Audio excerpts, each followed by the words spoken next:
I think I found the smartest classic you probably haven't considered. Stop buying popular classics for hype.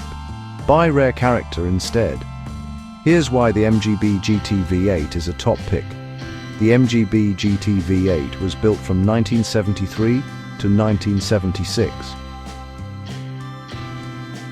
Only 2,591 ever made. That scarcity is the headline. Fewer cars equals stronger collector interest.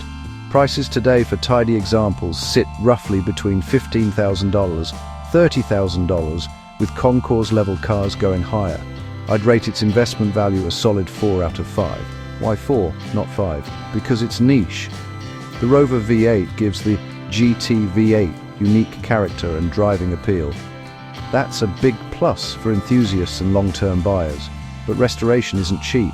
Parts are available. Sure, specialist labor, tricky bodywork, bump costs and slow returns. So expect steady growth, not explosive flips. Bottom line, if you want a classic British sports car with real rarity and personality, and you're prepared to budget for restoration, the MGB GT V8 is a smart, emotional, long-term hold. Small supply, steady demand, that's where value lives.